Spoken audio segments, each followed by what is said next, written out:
कंत्राटदारांचे कोटींचे देयके थकले। बुलढाणा जिल्हाधिकारी परिसरात कंत्राटदारांचे शांततेत आंदोलन।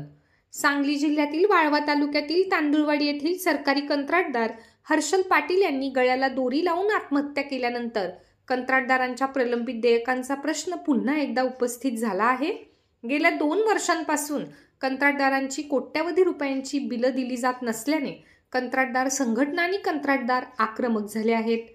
बुलढाणा जिल्हा कंत्राटदार संघटनेच्या पदाधिकाऱ्यांनी सरकारी कंत्राटदार हर्षल पाटील यांच्या फोटोला श्रद्धांजली अर्पण करून शांततेच्या मार्गाने आंदोलन करत जिल्हाधिकाऱ्यांना मागण्यांचे निवेदन देण्यात आले।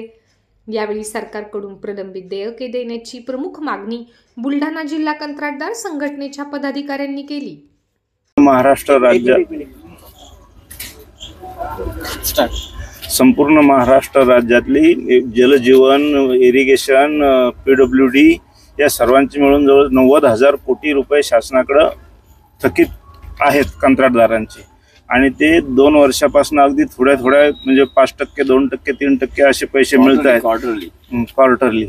आणि या अनुषंगाने आमचा एक कंत्राटदार बांधव सांगलीचे हर्षल पाटील त्यांनी आत्महत्या केली। ही आत्महत्या करायची वेळ बाकीच्या आमच्या सारख्या लोकांवर येऊ नये म्हणून शासनाने याची तात्काळ दखल घेऊन आमची थकीत देणी लवकरात लवकर देण्यात यावी ही आमची संघटनेच्या वतीने शासनाला नम्र विनंती।